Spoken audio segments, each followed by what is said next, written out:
On today's episode of Bites and Banter, we're joined by Sarah Caminiti, who is the podcast host of the CX Roundtable and the Career Strategist. How you doing today, Sarah? I am so excited to be here. I would be lying if I said I didn't have a timer to get me amped and prepped for this conversation because I've been looking so forward to it.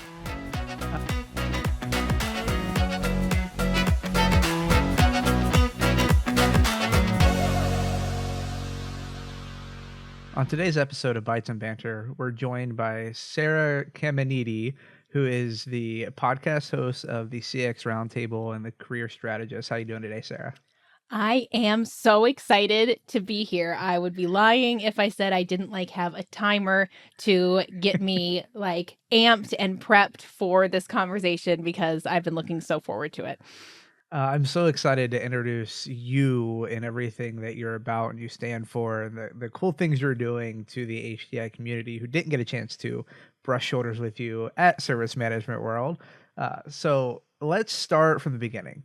Who is Sarah Caminiti? How have you kind of gone to this place of focusing on CX, talking about CX? I mean, you were a finalist for Women in CX Leadership and Culture Awards this year, which happened to bring you to Miami, so you could visit us in Service Management World.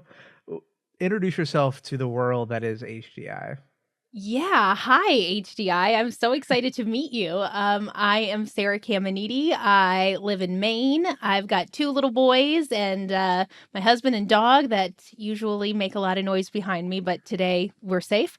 I have been in and around the CX space. I mean, honestly, since my first job at a general store when I was 15, didn't think I could really make a career out of it. And then found tech and realized that I can build and I can influence and I can really have a voice. And it's been quite a journey. So for about 12 years now, I've been primarily in the startup space, building customer support teams from the ground up or coming in and fixing foundations as companies were getting ready to scale. But in terms of me kind of emerging as this public facing person, it was completely unplanned. It was a snowball of just the loveliest things of me answering a question in a community that I'm a part of, which turned into an interview, which turned into being asked to be on a panel, and then being asked to create a podcast, which I started last year. And I have found so much joy and fulfillment in saying the things that I've always been really nervous to say out loud. And no one's kicked me off a stage yet, but if they do, that says more about them, I've decided, than it does about me, and I believe very much in the power of this community and the skill sets that we have here within CX, and with AI coming around, I think it's more important than ever to talk about the ethics that are around implementing AI within the CX space, but also, and even more so, to remind all of these professionals that exist in this world that you are so skilled. You know way more than you give yourself credit for. And if I can give you any language to be able to harness that and articulate your value, then that's a huge win. So there's a lot to unpack there, right? Welcome to It's Talking to Sarah. yeah, I love it. I love it, and I have no doubt that you're going to be a familiar face and within the HCI community Can't wait. long term. Just from our conversations, right, and just from you getting to conference and seeing kind of what it's about, and you're part of the sister community and ICMI, and so a lot of cool things there. But what really stood out just now, and out of all of that, that I didn't realize was the timing for you. So walk me through those snowballs that led to, hey, I'm being asked to be on a panel. Like, what's that timeline look like? And walk me through kind of how that led to hosting two podcasts and Yeah. speaking at events, and just walk me through that a little bit. It's a ride, Rocky, it's a ride. So, I mean, I'm not a social media person. I have a private Instagram account for my family members to see pictures of my kids. As of February of last year, I had 50 connections on LinkedIn. I was not present anywhere because my head was so deep in the weeds that I couldn't come up to breathe. And I've always been present in the CX communities, but more so on the back end. I would just quietly help people hop on calls and that sort of a thing when time would allow. But this company Hiver, which has been such a huge supporter of mine over the years, they're a fantastic company to pay attention to. Asked a question about how support teams can integrate themselves within product road mapping. And it was Mhm. something that I was struggling with at the moment. And so I had a lot of things to say about what I've tried and what's failed and what's worked. And they were just looking for one sentence quotes from like 20 people. And if From you know Sarah. me, yeah, if you guys know me, I know Rocky does. That's why this is a very long recording session. I'm long-winded, and I wrote a very, very long reply to them with step-by-step instructions on how to start to implement things. And they said, we're not going to do our planned quick quote, high-level article anymore. We're just going to interview Sarah. And that kind of blew up a little bit. I started getting messages from people telling me how bold I am and how brave I was, and none of it felt bold or brave. It was very basic, like we need to know what's happening when it comes to product planning, and we have a lot of great data within the support space that should be leveraging these decisions, and this is how I've found success with it over the years, and this is how I've struggled, and through that Hiver asked me to be on a panel about AI ethics, and that was really a fulfilling moment for me to be around these experts and get to speak about my views on AI within the CX space, my experience with it, and just kind of immerse myself in that world. And then from there, that snowball. I mean, again, this is February of 2024. Really took off of, hey, can you be on this podcast? Hey, can you be on this podcast? Hey, can you be on this panel? And then I was approached like, hey, we've been listening to all of these interviews that you're doing with other people. And I tend to kind of also interview the people that are interviewing me when I'm being interviewed by others.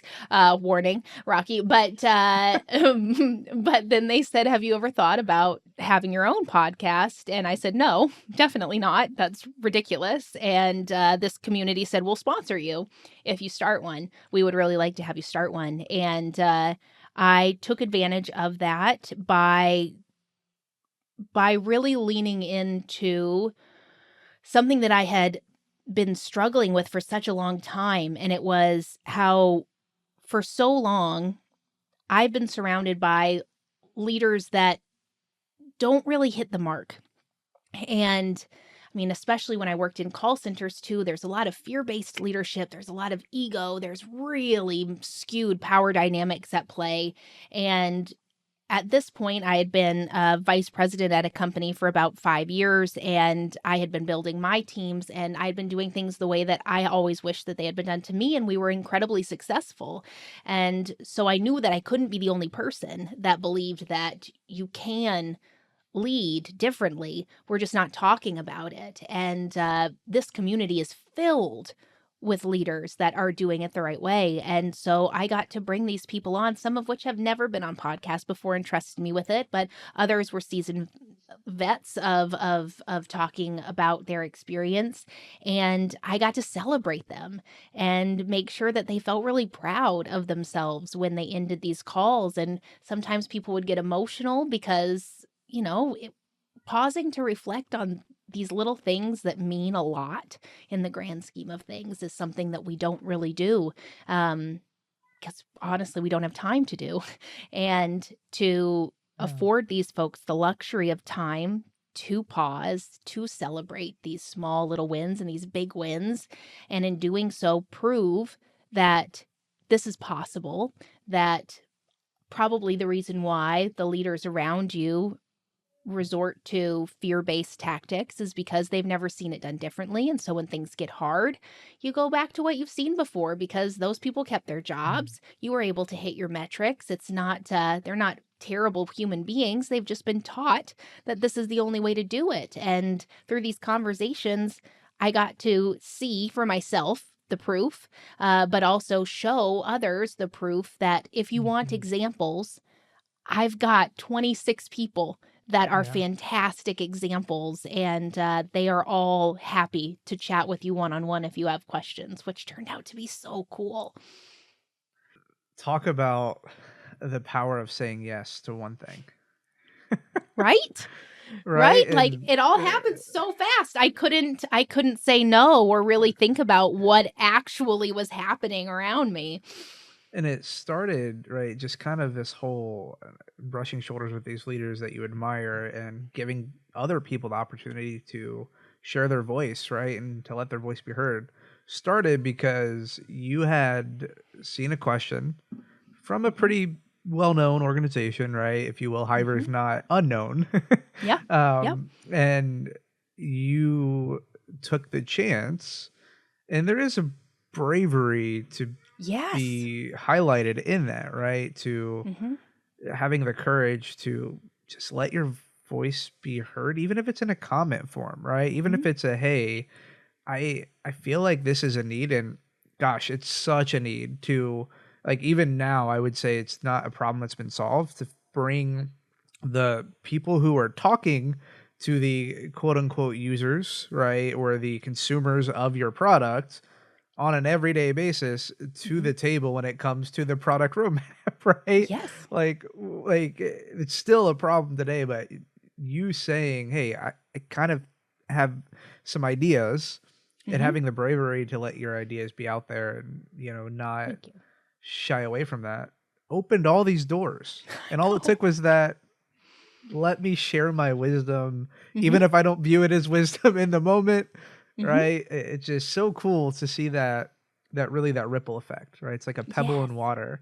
You just see it go across the entire pond, literally to Yes. Australia and to Europe I and folks who are not sitting in the United States. no, I know. I thank you for saying that, Rocky. That really does mean a lot. And I mean, I also am guilty of not pausing and reflecting on what it all actually means. And I think that many people, I think women especially, hesitate so much to say something because you're terrified that someone is going to judge you or it's going to be the wrong thing or you're going to embarrass yourself. And what I've learned through a lot of this and through kind of finding my own voice and understanding my power is everybody's in their own heads. Everybody's worrying about their own lives and their own situations. People are not remembering these comments that you put in if they end up not landing the way that you want them to. But people do remember the comments that are courageous, that are vulnerable, that are honest, and are not just generic, "Well done," sort of Yeah. things.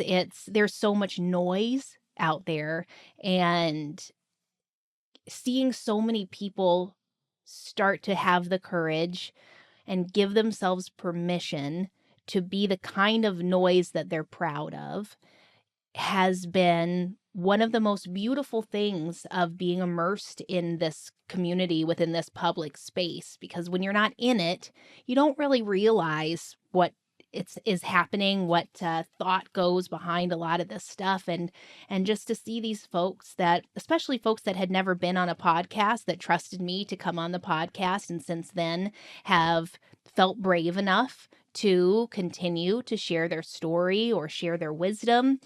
It is a ripple that is so addictive because you see how far it can go and how these things that happen right now could continue to ripple a year from now, in ways that you didn't even see coming.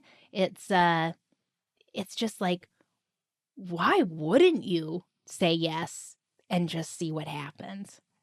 What's even cooler to think about, and specifically like your newest venture, right, is posting about space, and you have Mm-hmm.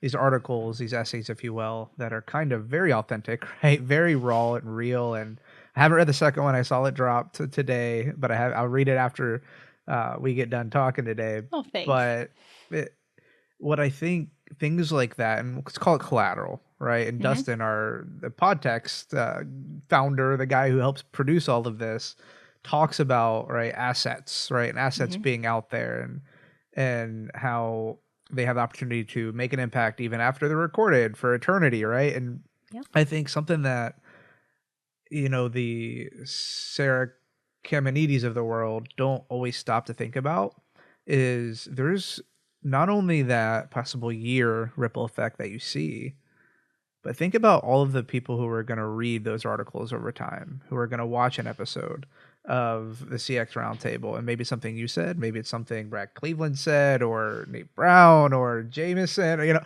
any of these folks who you have on are talking about all of that is out there, and there are lives that are going to be impacted that you will never even know.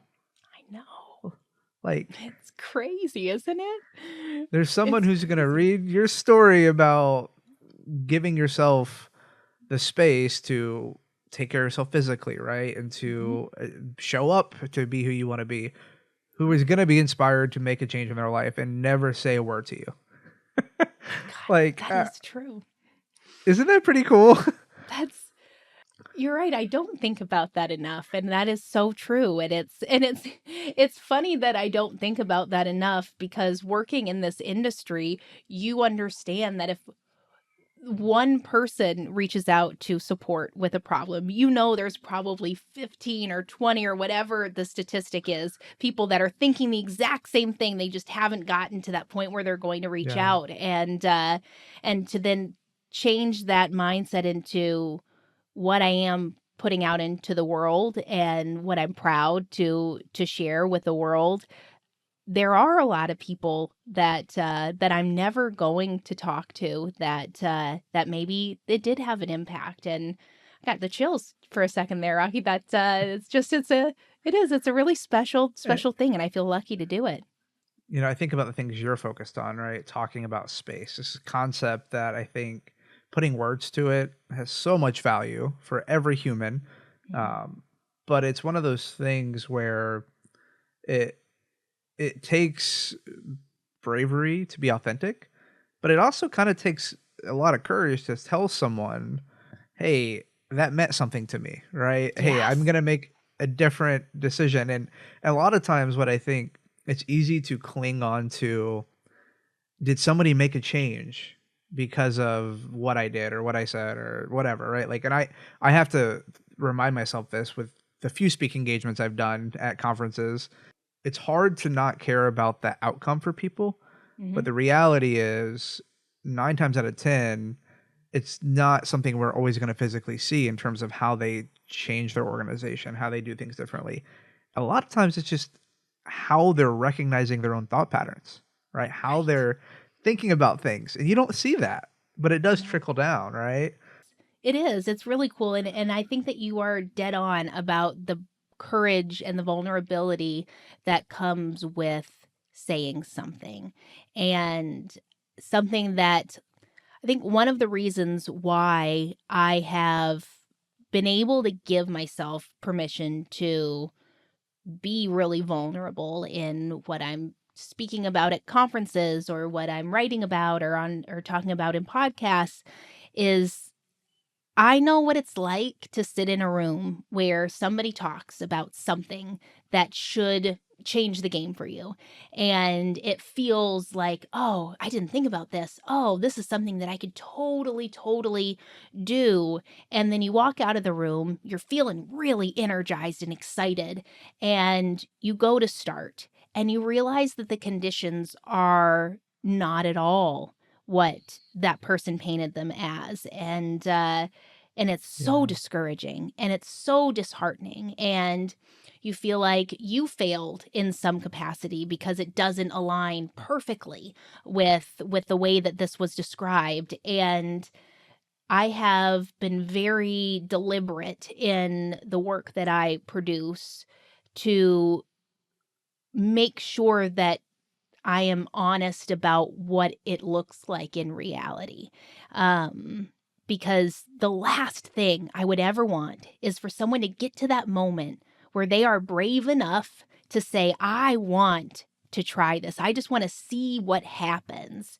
And they can't even do step one because Mhm. step one requires a bigger team. It requires a larger support system or funding or all of these things that are so far out of your control. And to talk about space, it was really important for me to start things off by acknowledging how I thought about space for a really long time and how I took up space and how I didn't take up space and what the reality of not taking up space looks like and how that trickles into how my kids view the world and how the people that I lead feel about the space that they're allowed to occupy. And if I didn't start with that, then there would be no context to the struggles that I would touch on in the Mhm. later pieces because I've failed many, many times. It was 36 years of my life shrinking to the smallest version of myself. Like I was in a touring folk band for a few years and I was a backup singer and I Okay. told myself like I this is all I never want to be the lead singer. I never ever want to be the lead singer. I just want to love singing. I want to be able to do something that makes me excited, but I don't want to have the spotlight on me. I want to be Mhm. able to disappear in the background. And as I've gotten older, I've realized what a sad, limiting headspace to put yourself in. You are doing something great. You are doing something that like I got to check off on my bucket list that I got to sing at a venue in New York City, like, that was crazy, but the whole time it was, "How can I disappear out of here fast enough? How can I make it so that nobody approaches me or I change so they don't realize I was the person that was on stage?"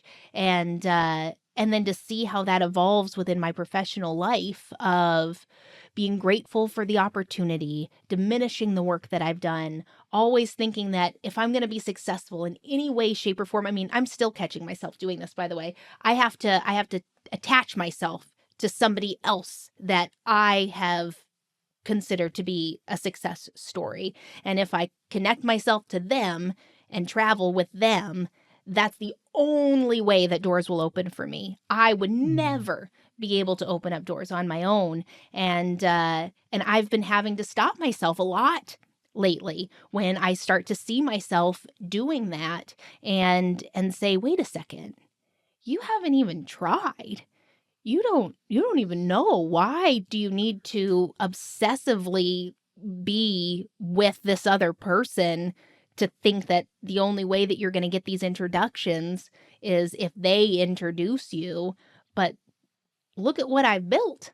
I have Yeah. built this incredible network of people that have been so kind and so supportive, and it continues to grow. I mean, the welcome that I have received from ICMI and HDI, these are industries that I don't have a lengthy career within, but you're still curious and respectful and I'm curious and respectful of the work that others are doing and see the connection between all of these different places that are doing different things in title. But no, it's just it's been a really powerful couple of years of seeing the proof of what I'm capable of Mhm. and hoping to help others through taking these things that I produce and breaking them down into this is something you can do tomorrow.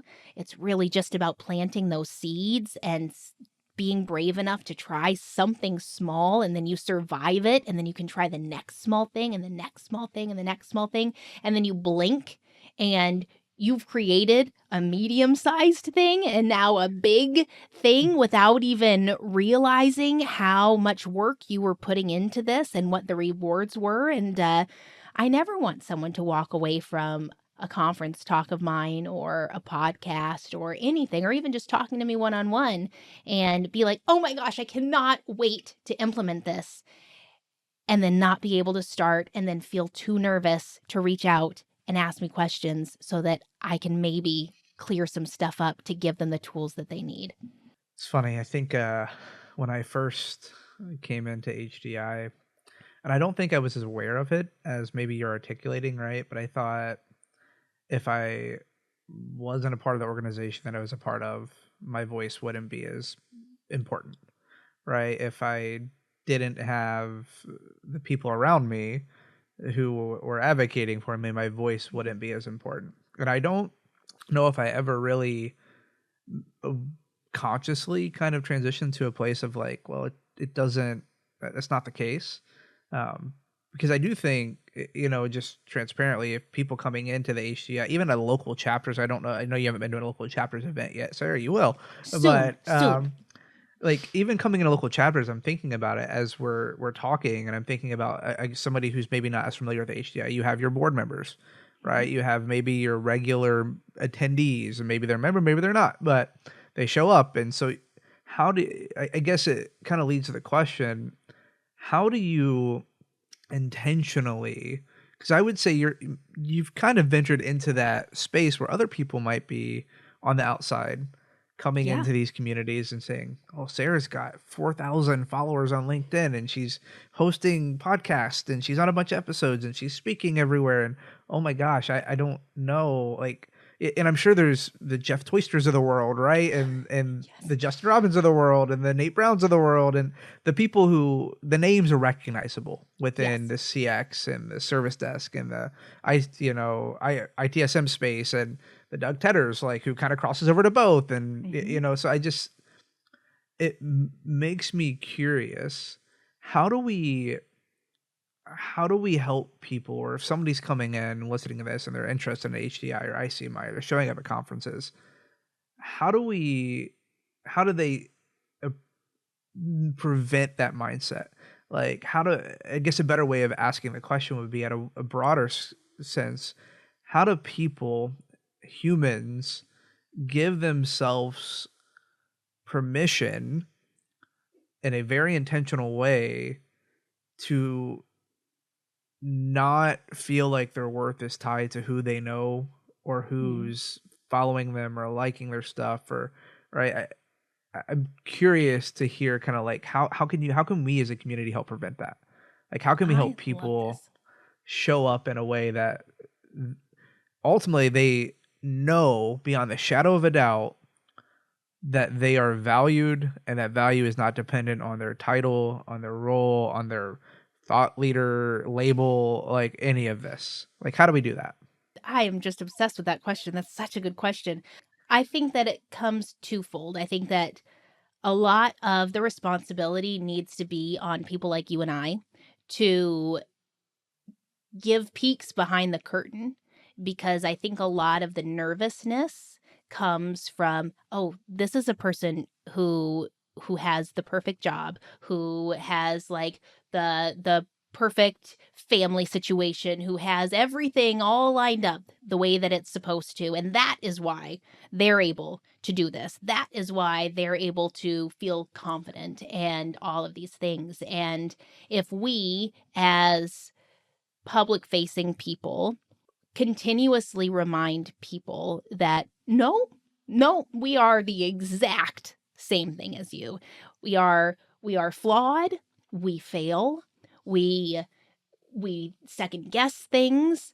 Um I think that that makes the approachability piece of it a little bit more seamless, a little more possible. being present in communities as people that are popular, for lack of a better term, and encouraging people, celebrating people, not just going in there and promoting yourself, but actually trying to create space for everybody that feels comfortable enough to occupy it, because it's not going to be for everybody, and that's totally okay.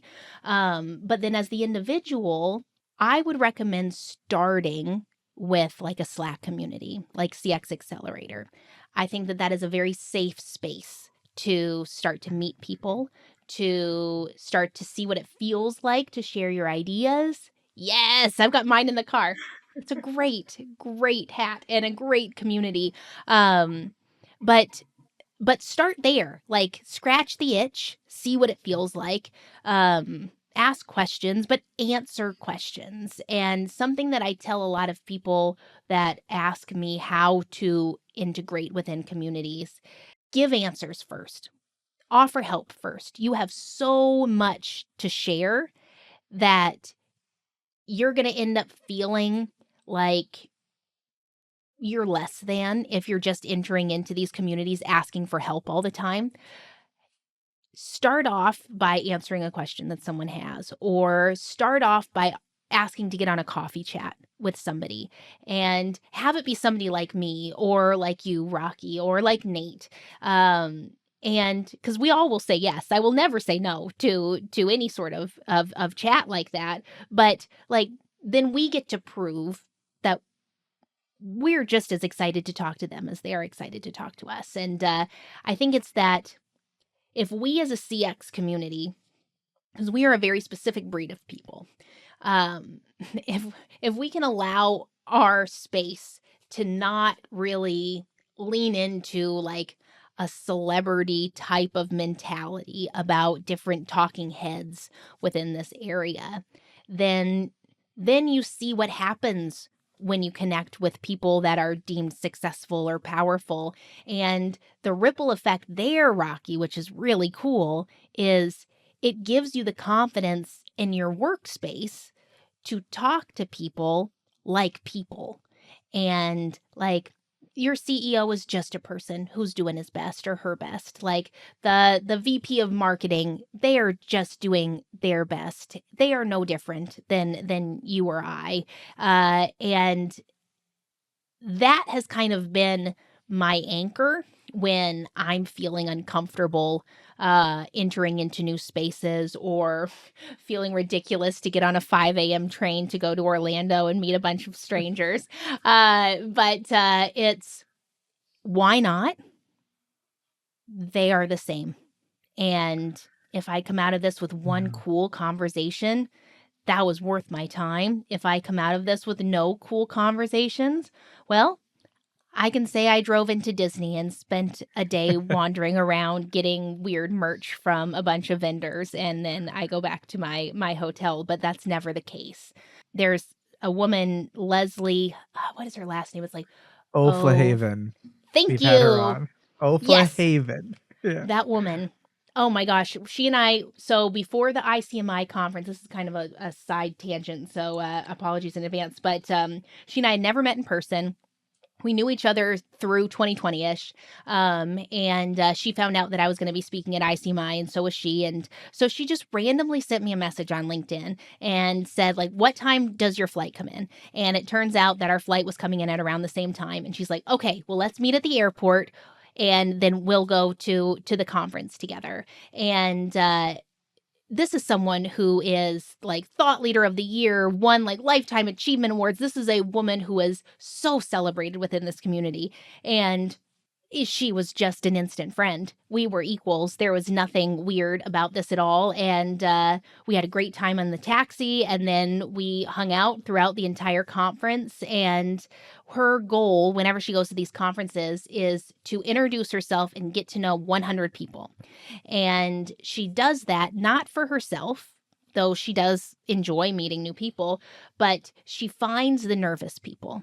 She finds the people that are sitting back and just kind of observing, or the ones that she sees like doing laps around the venue because they don't know what to do with themselves, which sometimes still is me. But then she just asks them questions about themselves and she gets to know them. And that is what people in our position should be doing. We can't expect everybody to be able to enter into uncomfortable situations knowing what the heck they're doing and be confident and vulnerable and show up in ways that people that have been there for 25 years are able to show up. That is a cruel joke to put on someone else. We get to prove that they are welcome, and that's on us to do. I love Leslie, and I love that you told that story because I wouldn't like Leslie. For those who haven't listened to that episode, need to go listen to Leslie's episode. She is a gem of a human being. She's very sweet, but she's also just has a timid, like quiet, like demeanor about her, right? And so she's not one of those. She's the opposite of Nate Brown in demeanor. That's how I would describe Leslie. If you know Nate or Kirk on his best day, Kirk Weisler on his best day, like just she's very reserved just in how she comes across. But man, she is has a giant of a heart, right? And just I would love to. This is a side tangent as well. I would love to have her back on and just talk about that. Like, how do you like meeting 100 people with intentionality? What does that look like? That could be a 20, 30, 40-minute episode, know? So don't steal that idea for CX Roundtable. We're going to do that for Bites and Banter. That's all you, as long as you invite me in. Yeah, well, just let me have like the last 15 minutes and I can be like, oh, hey, long time no see. No, I think that would be great. So like, it's funny as you're talking, as I'm thinking about myself as a middle schooler, a high schooler, a service desk agent, like just the journey that I've been on. Like I grew up with there's different rating systems. By all scientific data, I should be in prison, dead, or an addict. Like those things should be my story, right? And I think knowing like my background in the history, I remember sitting as a service desk agent in this giant building, coming in. I knew nothing about IT. I knew nothing about technology. I kind of accidentally fell into the job because I knew a guy who was a recruiter that probably made a commission when he hired me, right? Like it was an acquaintance. And he told me to use Google to answer questions on the test. So I did. And they hired me. And I remember the first time there's a little British man who is kind of the head of the entire center, North America. He's very well known in the community, but I will not name drop. But he came in, he was doing a town hall, and I remember thinking, like, why is everybody so afraid to go talk to this guy? And to your point, he's just a human, right? And he's a flawed human who's putting forth his best effort to, do his job to his understanding of what that job is and his ability, right? And I think where I see challenges, and this is probably more true at larger organizations, at least from my experience, from my conversations. Of course, I've not interviewed everybody from every organization or every size organization, but it seems to be a little more accurate for larger organizations. I feel like there's a place where, because I do think leadership behavior is learned to an extent. Yes. But I think more than anything, even more than that learned behavior, it's almost at a certain point, there's expectations that are labeled outcomes, right? But those outcomes are tied to the S&P. Yep. They're tied to the shareholder. And they're not tied to the value that you're providing to the people you're serving with whatever you're offering, whether it's a service or a product or, consulting, whatever it is. It's not tied to the impact you're making. It's tied to the revenue you're generating. And I think that's where I struggle. Is I understand revenue it's a necessity to run a business, right? It is. You need money to keep the lights on to pay your people. But I think the biggest change that would impact the CX culture and business in general would be if from the top down, leaders were less concerned about what Wall Street said was happening to their organization, and they were more concerned about the meaningful impact that the work their people were doing was having on the people they were serving. I Yes. mean, that's just one guy's perspective. No, I mean, I think that you hit the nail on the head there. And what is exciting right now is I am seeing an increase in founders with a CX background building companies, and I think that that has the potential to create a really big shift in how businesses succeed, because Yeah. we are then able to create this culture, but also these foundations that are rooted in putting the customer at the center of everything. And in order to do that well, you have to have employees that feel safe, that feel supported, that are well compensated. And we have a lot of garbage out there. There's a lot of garbage organizations, there's a lot of garbage reports, but we are we are in a space where AI is not going anywhere, and I don't think that that's a bad thing. Um, but it's a very oversaturated market, and so people love What do you a mean cash grab. oversaturated? I mean, like 25 things doing the same exact thing, and not a single founder from any of those companies has I ever I done will anything related I to it. will just simply say I'll let you continue. I wrote an article for HDI within the last couple months that was basically saying you need to make every vendor prove it, not just sell it. Yeah. Like, anyway, Yeah. continue. Yes. I mean, but that's so true, and I think that I'm glad that you got that in writing, because teaching people how to approach vendors is a whole other topic that we could get into for days.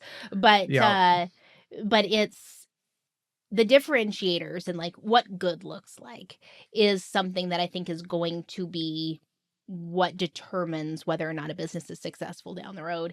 And because when you have everything doing the exact same thing, people are going to look for other things in order to select them as their business. And if the prices are pretty much the same, but this brand is one that stands up for things that you believe in, or that their employees are well compensated. Like, people care about these things when you have a ton of options of the exact same thing. And I think that that's such an important point that you were making, of like, revenue is going to come if you pay attention to these other things. Like this idea of the employee experience having a direct connection to the customer experience, which therefore has a direct connection to the bottom line, should not be a taboo conversation. Mm-mm. It should not make people uncomfortable the way it still does. And I mean, we have research, we have all of these things that Decades. prove it. Decades of Yes. research. Yes, but it's like they need that fast cash. And the fast cash is burning people out, treating people like they're replaceable, dropping balls, but also releasing MVPs that are so flawed, and then never going back to fix it, or never even acknowledging that this probably wasn't the best version that we could have released. And it's that honesty, it's that transparency, it's that let's be seen as an entire organization that we're excited to be a part of, versus this is one thing that we do kind of well, and hopefully you don't ask us enough questions to realize that we do not do anything well. I Yeah. lied in that first bit of the sentence. Uh, yeah, so there's another side tangent for all of that. I do a lot of digging just on the history of servant leadership, just this philosophy of servant leadership, because it's something that I'm so passionate about, and I think it's something that's replicable everywhere, and it's something Mhm. that you isn't tied to a product or a process, right? It's tied to you as a human and how you show up and how you show up for the people around you and for yourself. And it's the I'd love to collaborate on this, how servant leadership goes in space, how those tie together, I because you would have to love give yourself that. space to serve people in order Yeah. to actually make an impact, right? And I think Yes. it starts with knowing why you're leading, right? Why are you in this Mhm. role? What are you trying to be? Not even as an employee, but as a human, right? It Mhm. starts there, and it's a hill I'll die on, that the best leaders are the people who know who they want to be and are striving to be those people, and they can articulate it outside of work, and it's just Yep. work is just a part of that, right? It's part of that Yep. bigger picture.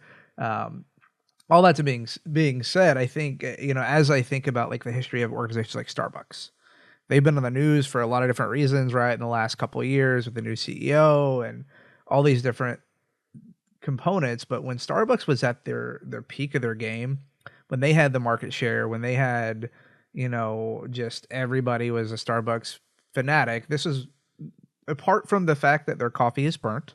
Um, and from my perspective, there are better options, and most of those options are local. Mhm. But you take Yes. that out of the equation, th- the driving factor in the founding leadership of Starbucks was a servant leadership philosophy, like Yep. intentionality with that and how they ran their business. And you see organizations like Chick-fil-A that are known for it, right? Mhm. But there's things that you like, Starbucks is a good example just because you can see the impact of like not putting as much intention into the things that go into serving your teams and serving your people, how that does have a trickle down effect. And it might not be seen immediately because you have 80% of the market. Well, all of a sudden you don't have 80% of the market. Yep. Well, Dunkin' is showing up and Krispy Kreme's is selling coffee now. And all these Yep. gas stations have coffee machines, whatever you want to point to. There's one common factor in what changed, right? It's how you showed up for your team and your people. Yep. And I think you can Yep. see that in organizations over and over and over and over and over again throughout history. And it's the best leaders are the leaders that don't want the spotlight. And I Mhm. know, I think as you were talking about just this idea of like, I want to be back. I don't want to be in front. I think there's some validity to some people don't want to have the spotlight on them, right? Whether it's personality, it's just a lot of times it's humility Mhm. masked as timidness. Mhm. Um, but I do think there's a place, and I'd be curious to hear your thoughts and you unpack this, like where how do people who don't like people listening to this, right? People who are following Sarah or following HTI and all these thought leaders, whatever, but they're like, I don't want that recognition. I don't want the attention on me. How do they navigate not wanting the attention, but still giving themselves permission to let their voice be heard? Like, what does that look like? Like, how do you find that happy medium for those folks? I think that you made such a solid point there in the question of, as a leader, you are teaching people every single day what what they should be doing, how they should be showing up, how they should be collaborating, talking about others, approaching their work, managing their time. And if you as a leader are unable to acknowledge work that you have done, acknowledge the others that played a role in it, but also acknowledge your role, then every person on your team is going to learn how to take themselves out of success stories. And when you're in an interview and you are asked, tell me about a time that you did XYZ, and if for the last 5 years you have been low key trained how to extract yourself from success stories, you are not going to be able to articulate how capable you are and what you're going to be able to bring to the table. And there is a difference between gloating, there's a difference between taking credit that is not earned and being in the spotlight, but also saying out loud, I'm good at my job. I am here for a reason. This is a deliverable that I was a key player in shaping, and I'm proud of that. And you should be proud of your contribution to it as well, because this was a team effort. But I'm proud of myself for what I was able to bring to this. Mm. And I've seen it before, like what a boss that I've had that was one of the greatest bosses that I've ever had. She is someone that is so good at playing the game behind the scenes so that others can be elevated and others can have that space to shine. But she also made sure that when it was appropriate, she acknowledged her role in it. Mm. Not always, because it's not necessary all the time. As leaders, we do so much invisible work for our teams or for an organization. And invisible meaning, like, if I'm spending 4 months advocating for raises for my team is not aware of this. They are not seeing any of this.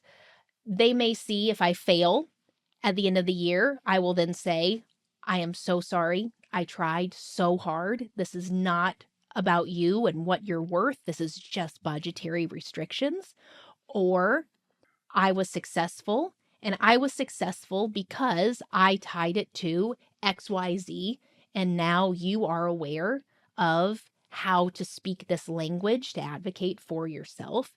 It's that transparency that you have to be comfortable with, and you Mm. have to take ownership of your responsibility to teach by doing.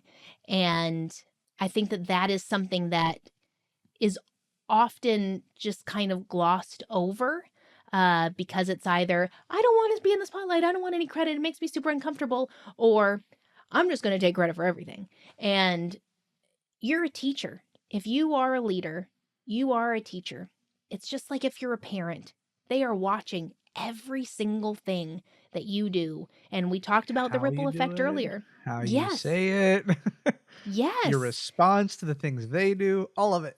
Toddlers are the All of best. it. They are the best, but my gosh, when I had a toddler and I started reading toddler parenting books, that stuff that I learned from there was more appropriate for my work than it was for Mhm. navigating the temper tantrums of a 3-year-old. You have to always be aware of every single move that you are making, every Yeah. single way that you are showing up. And that doesn't mean you have to be perfect all the time, but it does mean that if I woke up and I got very little sleep, and I am supposed to be showing up in a very specific way for a group or for an individual, I will likely say, I'm going to be honest with you, I'm really tired. And I may ask you to explain things a couple of times because coffee's not even cutting it today. Because then that gives them permission to acknowledge if they're not at 100%. And they're not judging me negatively, I would hope. There's no, like, I'm not getting fired because I didn't get a good night's sleep and I acknowledged it.